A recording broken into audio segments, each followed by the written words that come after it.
Tere! Mina olen Ken ja see video on esimene sissejuhatav video programmeerimise õppimise videote sarjas. Ja siin videos me räägime natuke sellest, mis on programmeerimise seotud müüdid ja mis on tegelikkus.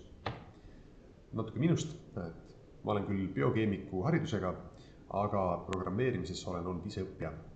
Ja selle tulemusel olen nüüd juba üle 3 aasta IT-valdkonnas töötanud ja olnud ka mitu aastat programmeerimise õpetaja Gustav Adolfi gümnaasiumis. Aga programmeerimisega on seotud mõningaid müüte, mis võib-olla tekitavad inimestes hirmu programmeerimise õppimise ees. Kummutame need. Näiteks küllaltki tihti mõeldakse seda, et programmeerimiseks peab olema mingisugune ulmegeenius, et a la Bill Gates, kes gümnaasiumis juba häkkis ennast oma kooli arvutisüsteemi sisse, või siis Zuckerberg, kes kirjutas ise Facebooki esimese versiooni. No loomulikult geenius olemine on alati kasuks, aga ei pea olema geenius. Keskmine inimene, kes programmeerimisega tegeleb, kes töötab IT-vallas, ei ole geenius, ta on täiesti tavaline inimene. Ja ta on lihtsalt inimene, kes on natuke programmist õppinud ja siis saanud sel teemal tööle. Nüüd.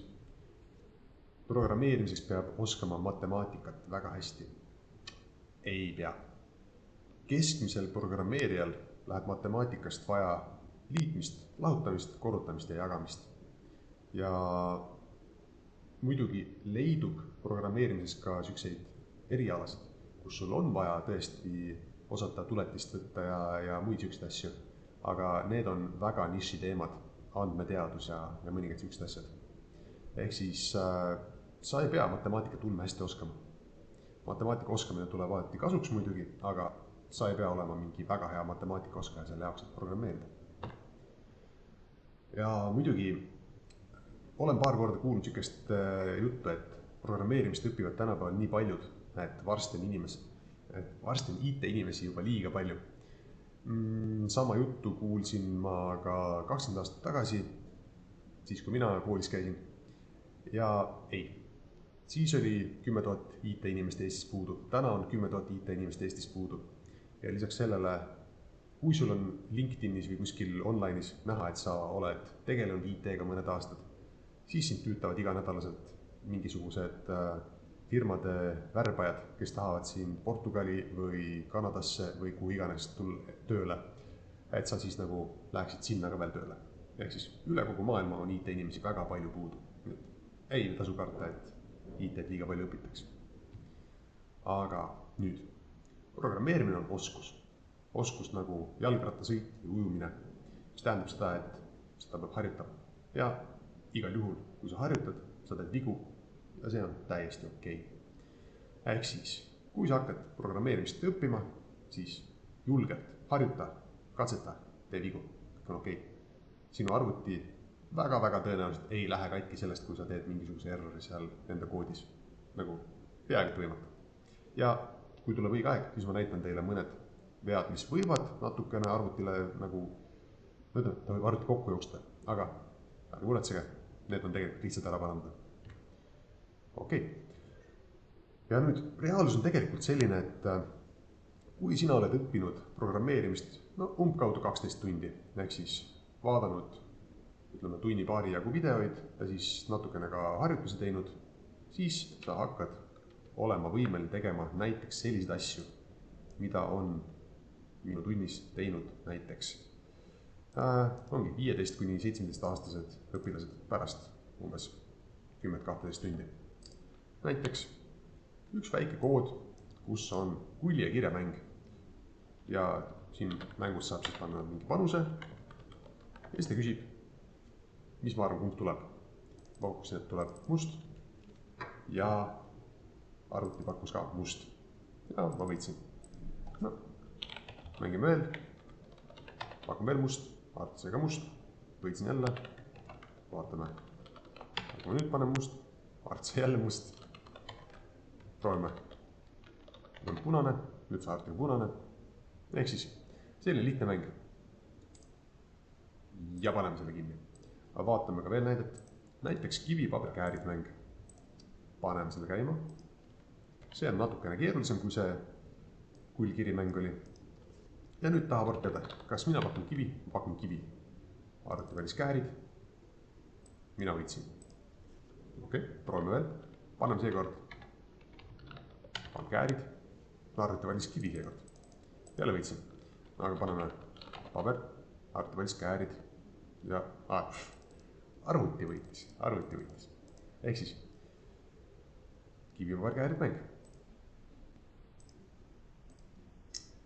Need olid võrdlemisi lihtsad versioonid asjadest, mida pärast 10-12 tundi võid sa juba osata teha. Vaatame natuke keerulisemaid asju ka. Näiteks, siin on selline kood, mis iga kord, kui seda käivitad, käib vot sellisel lehel. Vaatame korra, mis lehed see on. Teeme uue täbi, teeme lahti lehe. Ja see on selline leht, kus on arvuti jaoks loetavas kujus üleval siis praeguseks eilse seisuga need valuutakursid. Ja see kood teeb meil siis sellist asja. Käivitame selle koodi ja ta küsib, millist valuutat sa tahad teisendada. Näiteks teeme Kanada dollareid, siis ta valuuta, milleks soovite teisendada. Paneme Kanada dollarid ja summa, me paneme näiteks 100 eurot, oleks 155 Kanada dollarit eilse tänase seisuga. Ja nagu näeb, see tõesti vastab sellele. Paneme selle kinni. Vaatame näiteks ühte teist sarnast asja. Meil on siin üks kood, mis käib hoopiski Premier League'i lehel statistikat võtmas fantasy footballi jaoks. Vaatame, mis see on. See näeb väga sarnane välja, aga siin on infot palju rohkem. Vaatame, kuidas see töötab. Paneme koodi käima ja töötab. Programm näitab reaalajas Premier League'i mängijate statistikat. Mis meeskonda tahame. Võtame näiteks Leeds, kirjutame siia 10. Ja nüüd ta tahab teada, mis mängijat me tahame teada. Vaatame näiteks Moreno statistikat. 492. Ja siin ta ütleb meile, et Rodrigo Moreno, väravaid pole hiljuti löönud, ka sööte pole teinud. Mängija suht halvas vormis, või on see koroona pärast. Ei soovi praegu uuesti mängida. Näiteks selline variant.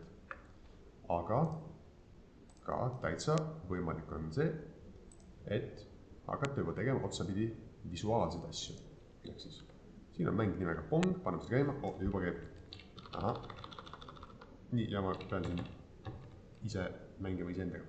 Vot, et selliseid asju on võimalik hakata sinul juba ise tegema, kui sa oled natuke neid videoid vaadanud siin ja loomulikult ka teinud harjutusi, mis ma videote juurde panen.